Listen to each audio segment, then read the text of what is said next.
Merci de nous rejoindre sur les antennes de la RTS2. Mesdames et messieurs, bonjour et bienvenue dans ce magazine d'actualité Midi Mag. Tout de suite, le sommaire.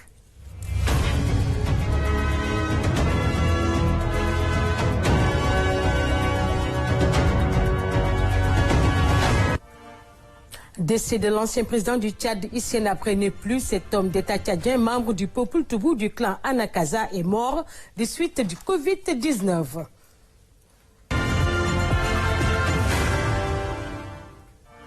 Commercialisation de l'anacarde à Ziguinchor, plus de 22 milliards de francs CFA ont été obtenus pour l'année écoulée, soit plus de 38 000 tonnes.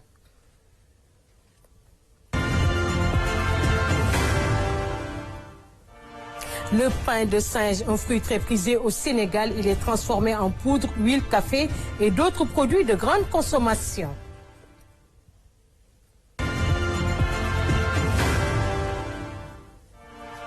Les tracteurs subventionnés par l'État du Sénégal ont considérablement baissé le coût des travaux pour les producteurs agricoles.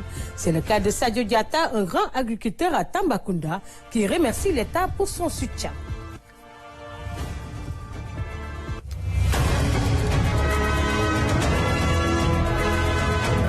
Je vous le disais tout de suite dans le sommaire, décès de l'ancien président du Tchad, Hissène Habré, président de la République du Tchad, n'est plus. Il est président de l'ancien président du Tchad de 1982 à 1990 à la suite du coup d'État qui renverse Goukouni Ouédé. Condamné à mort par contumace par crime contre l'humanité par le tribunal de l'instance. Il se réfugie au Sénégal puis est inculpé de crimes contre l'humanité, mais également de crimes de guerre et actes de torture. Bilan de la campagne de la commercialisation de l'anacarde à Ziguinchor, plus de 22 milliards de francs CFA ont été obtenus pour l'année écoulée, soit plus de 38 000 tonnes. Une campagne qui s'est bien déroulée malgré la pandémie. Le soutien de l'État aux acteurs de la filière a été magnifié. Abdelaziz Ban. En 2020, plus de 38 000 tonnes de noix d'acajou ont transité par le port de Ziguinchor. Cette campagne est estimée à plus de 22 milliards de francs CFA. C'est ce qui ressort du comité régional de développement tenu sur la campagne de commercialisation de l'anacarde. Pour cette année où on vit avec le contexte de la Covid-19, où les acteurs économiques, tous les services qui accompagnent le développement de la filière anacarde étaient gagnés par la peur de ne pouvoir exporter, mais aussi par la peur de ne pas disposer des financements. On a pu, grâce à l'accompagnement de la DER, mais aussi des structures financières de la région de Ziguinchor, pu accompagner les acteurs, mettre à leur disposition des financements à hauteur de 3 milliards avec une garantie de la DER. Ces financements ont permis aux opérateurs économiques de pouvoir exporter pour la campagne 2020, plus de 38 000 tonnes, 867 pour la campagne 2020, ce qui donne une valeur financière de plus de 22 milliards. Mais du fait des difficultés engendrées par la Covid-19, nous ne pouvons que nous féliciter, mais aussi nous réjouir de ces chiffres qui constituent des chiffres importants pour l'économie de la région de Ziguinchor, mais aussi des emplois générés par cette campagne de commercialisation. Les financements innovants, la transformation sont entre autres points soulevés lors du comité régional de développement. Les acteurs de la filière ont magnifié l'accompagnement de l'État à travers différentes structures. Cette évaluation nous a donné un résultat que nous-mêmes, acteurs, n'avons pas espéré.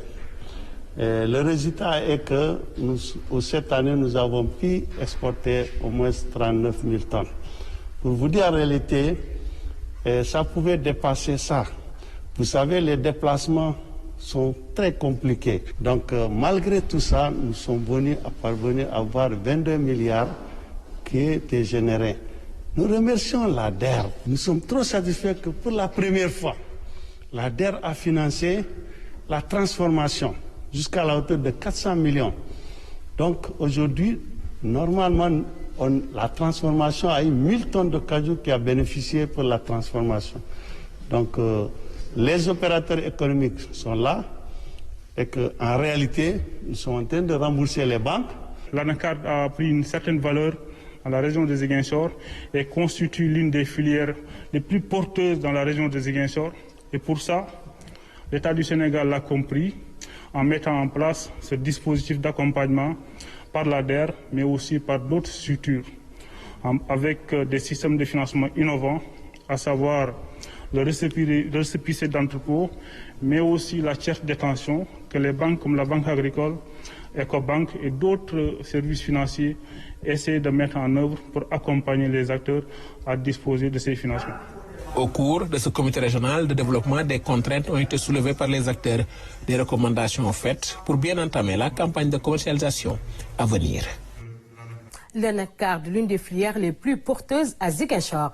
Le pain de singe, un fruit très prisé au Sénégal, il est transformé en poudre, café, huile et d'autres produits de grande consommation. Suivons ces extraits.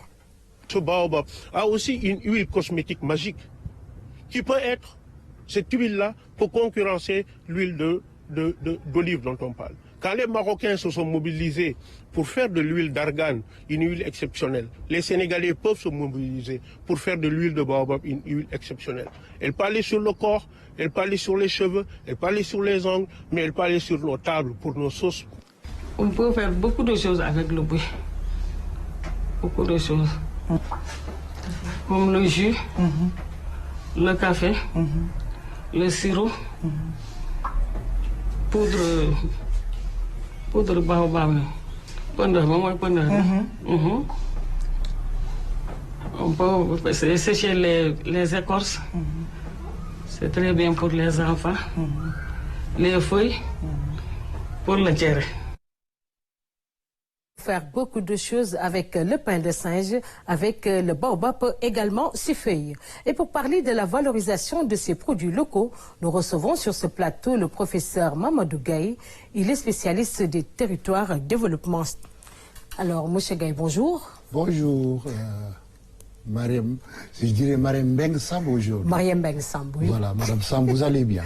Merci d'avoir accepté notre invitation. Merci d'être là aussi parce que c'est toujours un plaisir de rencontrer la RTS2 à Midi-Mag pour discuter des questions qui importent et des questions qui accompagnent dans la prospective dans les 30 années à venir des 40 ans de développement de notre pays et conforte le PSE aussi. Merci beaucoup. Vous êtes spécialiste du développement du territoire. Nous venons de suivre ces reportages sur la filière anacarde, le pain de singe également, qu'on vient de voir tout de suite. Que représentent ces produits locaux pour l'agriculture? Merci beaucoup, Madame Samb. Je dirais simplement que le Sénégal, mon pays, ton pays, notre pays, est un pays béni. Un pays qui a l'ensemble des éléments nécessaires pour faire de l'agriculture d'abord. Les éléments nécessaires pour l'agriculture sont les trois. L'eau, la terre et le soleil. Il n'y en a pas d'autres, c'est les trois. L'eau, la terre et le soleil. Et on a la chance d'avoir tout ça. Nous avons tous ces éléments exceptionnels et nous en avons en quantité. 365 jours sur 365. Contrairement à un pays comme le Canada où j'ai fait mes études, où il n'y a que 3 mois ou 2 mois de soleil. Ici, j'ai 12 mois sur 12 du soleil. Et ça se gâte. Je ne dois pas gâter ce soleil-là, j'en ai besoin. Et pour faire du solaire, mais aussi pour faire de l'agriculture. Deuxièmement, la terre. Le Sénégal se trouve où? En Afrique de l'Ouest. Mais le Sénégal se trouve où? Dans le bassin et dans les encombrements et dans la continuité du fleuve qui porte son nom. Le Sénégal, c'est le Sénégal. Le Sénégal territoire, c'est le Sénégal fleuve. Chaque pays au monde part d'une situation qui lui permet de se relever et de pouvoir gérer son environnement. Le Sénégal est parti de son fleuve Sénégal pour devenir le Sénégal pays. Si aujourd'hui les États-Unis existent, c'est parce qu'il y a les grands lacs.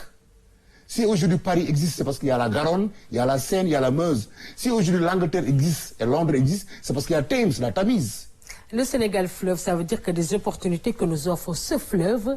Alors, quelles sont les potentialités du secteur agricole? Inouï. Inouï. Parce que là où nous sommes en train de l'apprécier, nous ne l'apprécions pas à sa juste valeur. Parce que nous l'apprécions tout dans la phase semences et production. On a laissé toute une philosophie de transformation des chaînes de valeur agricole dans les agropoles orientés vers la formation de jeunes qui sont sur des bancs d'essai et des incubateurs dans la création de produits de forte valeur ajoutée pour le marché mondial. Le moringa, Moringa orifera, Mboumou sap-sap, que nos parents mangeaient dans du tchéré ngui ou du tchéré lalo, ou du tchéré tchak. Ils le mangeaient et ils vivaient 100 ans, 200 ans. On ne s'est pas posé la question, c'est quoi? Le Moringa olifera, tous les grands pays du monde, toutes les grandes universités, l'université de Santa Barbara, les grandes universités qui sont à New York, les grandes universités comme Harvard University, les grandes universités à Washington, sont en train de chercher du Moringa olifera à travers le monde. Et le Sénégal en a à gogo. Il y en a dans ma maison à Yembel, plein. Et moi, j'en mange chaque jour. Pourquoi? Parce que les vertus sont claires. C'est du whole food en Amérique. En Amérique, c'est du whole food. C'est bon pour le rasta. C'est bon pour le vrai rasta. Je dois l'utiliser. Non, c'est extrêmement bon pour le vrai rasta. Celui qui connaît les valeurs de la vie, les valeurs de la beauté noire, qui ne doit pas changer ses valeurs, qui doit les garder, qui doit être rajeuni, qui doit écouter sa bonne musique africaine, qui doit être dans son African realm, dans son milieu. Professeur, on parle de territoire et de territorialisation. La valeur des territoires, qu'est-ce qu'il a fait? Alors, je pense que maintenant, vous êtes en train d'entrer dans mon domaine. Hein, et là, il faut que je me barricade maintenant. Je commence à me barricader parce qu'au Sénégal, les gens mélangent territoire et terroir, les deux mots. Si vous amenez ici un spécialiste qui vous définisse les deux, je vais vous applaudir. J'en ai pas encore vu, il mélange les deux. C'est différent. Le territoire, ce n'est pas le terroir. Le territoire est scientifique. Le terroir, il est ethno-scientifique. Il n'est pas scientifique, il est ethno-scientifique. C'est différent. L'ethnoscienticisme et le scientisme et le scientifique, c'est différent. Il faut faire la différence. Maintenant, je vais m'arrêter sur le territoire pour dire que le peu que je connais sur le territoire, c'est un monde complexe, polysémique, avec différents prismes de rentrée. Pour rentrer dans un territoire, il faut prendre un angle de vue. L'angle humain, l'angle infrastructurel et superstructurel, la terre, l'espace, l'angle de gouvernance du territoire ou de gouvernance locale, l'angle du pouvoir et de la gestion par les maires, la gestion par les chefs de département et le ministère de l'aménagement du territoire, et les fonctions de recherche et de valorisation de ce que nous avons sur le territoire. Donc le territoire et la territorialisation, entre les deux, il y a un autre mot qui doit arriver avant territorialisation, la territorialité du territoire. Un territoire a une territorialité et arrive à se territorialiser d'une autre manière. Et que représentent ces valeurs des produits locaux pour la valorisation de ces territoires? D'abord, commençons par comment est-ce qu'on a obtenu ces produits locaux. Il ne faut pas aller trop vite. Nous avons eu d'abord de la semence. Comment préparer notre semence pour faire de la bonne production agricole? Au Sénégal, on ne fait pas de la semence correctement. Tous les produits que nous consommons et que nous vendons à l'étranger, nous devions avoir des bassins de recherche uniquement appliqués vers la préparation de semences de haute qualité. La semence de haute qualité dans l'arachide, dans le maïs, dans le mil, dans le pain de singe, dans le soupe, dans tout ce que nous avons comme produit. Le jujube, sedem, des vertus extraordinaires que nous avons dans ce pays et nous jouons avec. Les Sénégalais galvaudent ce qu'ils ont comme produit. Mais je pense que avec la nouvelle philosophie qui est en train de s'installer, en innovation des territoires, pour la territorialisation et l'acte 3, si nous regardons le territoire de manière intrinsèque, et nous connaissons les territorialités de ces territoires-là, on peut bien territorialiser. La territorialité, c'est quoi? C'est qu'est-ce qui fait le territoire? Qu'est-ce qui fait Yoff? Qu'est-ce qui fait Cambérène? Qu'est-ce qui fait Soumbédioune? C'est ce Lebou Mbeng qui le fait. C'est pas un gars qui le fait là-bas, c'est un Mbeng. Pourquoi un Mbeng? C'est parce que c'est un environnement dans lequel il a vécu 5000 ans, il connaît les hauts et les bas du milieu. Il faut l'écouter, le territoire. Il faut aller l'écouter. C'est la territorialité. Kër Maam Ibra Mbeng, Kër Baay Modou Mbeng ñoo fa jiitu ñoo def li nangam nangam ñoo fa gënoon fële ñoo fa demoon géej gaal gi de waa Kër Mbeng na ko moom gaal gi de waa Ndoyeen la nii.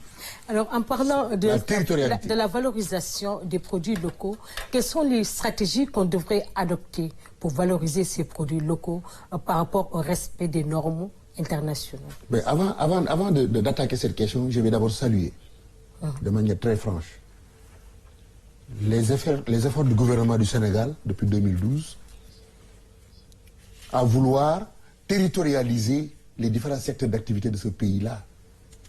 La territorialisation de l'agriculture par la création d'agropoles et de domaines agricoles communautaires. Mais les gens n'ont pas compris la philosophie qui était là-dedans dans le PSE. La philosophie, c'était quoi? Connaître les offres territoriales agricoles de ces différentes zones et appliquer de manière définitive les processus, les stratégies et les politiques nécessaires pour booster ce milieu. Je viens dans la zone des Niayes, de Yoff à Saint-Louis. Ça fait 300 et quelques kilomètres et c'est dans ma zone où je suis à Bambilor, je suis à Mboro, je suis à Fass Boye, je suis à Kayar, je suis partout ailleurs, où il y a une agriculture qui est différente, parce que le sol est noir.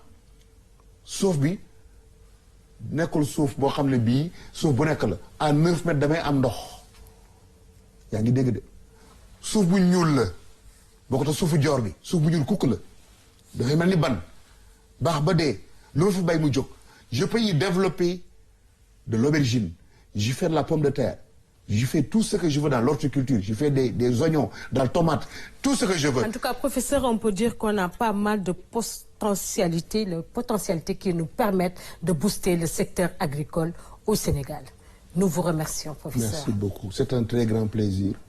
Et je dirais que la beauté de ce débat de ce matin à Bidimak, c'est que nous venons de toucher réellement du doigt le point sur lequel le Sénégal peut se développer et atteindre des résultats escomptés dans le PSE. Et c'est là que j'exhorte l'ensemble des membres du gouvernement. Et par ricochet, mes condoléances pour le décès du président tchadien au président de la République. Mais par ricochet, je dirais à ce gouvernement que Monsieur le Président de la République a donné toutes les chances à ces gens-là pour qu'on puisse développer ce pays. Mais il faut qu'ils soient ouverts aux experts. Je les appelle, je les connais, ce sont mes amis. J'appelle M. Fofana Abdou Karim, je l'appelle au PSE. Abdou Karim, c'est mon gars qui parle. Professeur Gaye, ton ami qui parle. Alioune Sarr, la même chose. Ce sont des gens que je connais dans le tourisme. Monsieur Gaye, vous allez revenir. On va parler également d'environnement, de territorialisation des territoires, valorisation des produits locaux. Nous reviendrons avec vous dans l'émission. Merci beaucoup, c'est un plaisir. C'est un plaisir. Merci beaucoup. Je rappelle que nous étions avec le professeur Mamadou Gaye, il est spécialiste du développement du territoire. C'était un plaisir de le recevoir. Autre aspect de l'actualité, les tracteurs subventionnés par l'État du Sénégal ont considérablement baissé le coût des travaux pour les producteurs agricoles. C'est le cas de Sadio Diatta à Tambacounda, un grand agriculteur qui remercie aujourd'hui l'État pour son soutien. Reportage Tidiane Sissé. C'est avec un semoir un peu particulier que ce producteur s'est engagé cette année dans les premières semailles. Un matériel qui lui permettra sans doute de gagner du temps dans son travail. C'est la première fois que je rencontre ce genre de semoir. Je l'ai acquis à travers un projet qui s'appelle Samabey. Samabey, je me suis inscrit dans ce projet, qui a fait que j'ai gagné un semoir. Ça sème, en même temps ça épand l'engrais quoi. Tu peux épandre l'engrais, tu peux semer l'arachide comme tu peux semer le maïs en même temps ou le sorgho, ça peut épandre en même temps l'engrais quoi. Et c'est économique quoi. Cette année, Sadio Diatta vise encore plus loin. Car depuis qu'il a reçu un tracteur de l'État du Sénégal en 2016, sa production n'a cessé d'augmenter. Oui, j'ai beaucoup augmenté, ça a évolué. Ça c'est l'évolution quand même, parce qu'autant c'était la traction animale. Mais actuellement avec le tracteur, machallah, c'est bien. Ah ouais. J'en bénéficie, ça, non seulement ça a augmenté ma production, mais il y a d'autres agriculteurs qui se sont bénéficiés de ce tracteur-là, autres que moi. Pour atteindre leur objectif, ce producteur et sa famille ont décidé de mettre toutes les chances de leur côté. Après l'école, les enfants aussi sont mobilisés pour soutenir le projet familial. Je préfère l'agriculture à côté de mes parents parce que je l'ai trouvé dans l'agriculture. Mais moi aussi, je veux les aider car ils sont assez vieux. Car s'ils sont assez vieux, je dois beaucoup travailler pour eux et demain pour que je réussisse dans ma vie. L'ambition de Sadio Diatta est de devenir un jour l'un des plus grands agriculteurs de la région de Tambacounda. Une manière pour lui de participer à l'autosuffisance alimentaire du pays pour rendre la monnaie à l'État du Sénégal qui lui a aujourd'hui mis dans les bonnes conditions de travail. Merci Tidiane Sissé pour ce reportage. Agnam Goli, dans le département de Matam, dispose désormais d'une grande mosquée. Elle est évaluée à plus de 200 millions de nos francs CFA. C'est le khalife général de la famille omarienne qui l'a inaugurée en présence de l'honorable député maire de Agnam Goli, Farbangom. Reportage.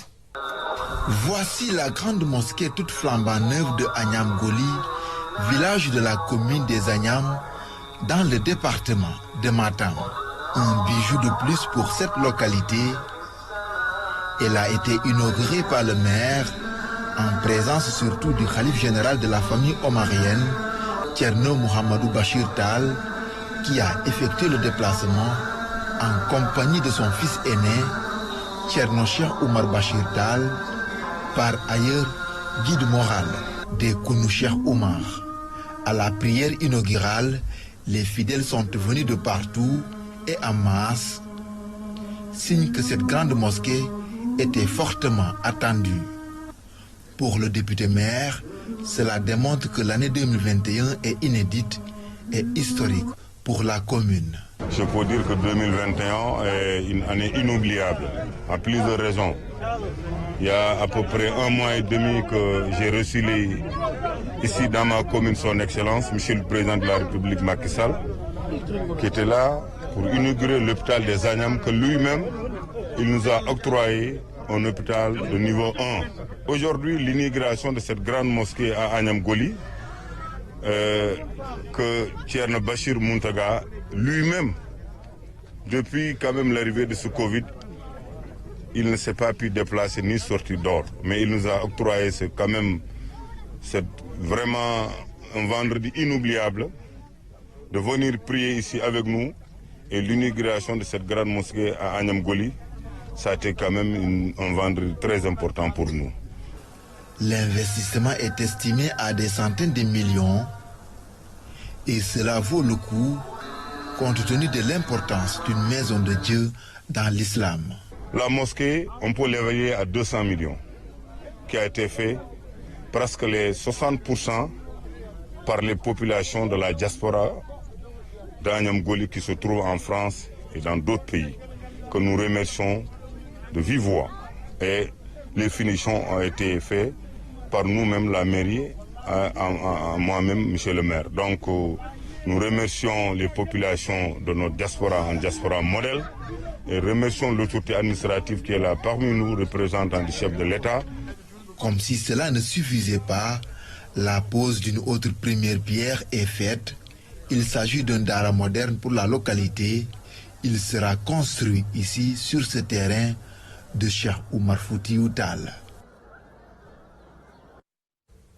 Un bijou de plus de 200 millions de francs CFA pour la population de Agnam Goli. Voilà qui met fin à ce magazine d'actualité. Nous vous remercions en vous donnant rendez-vous demain à la même heure, Inch'Allah. Au revoir.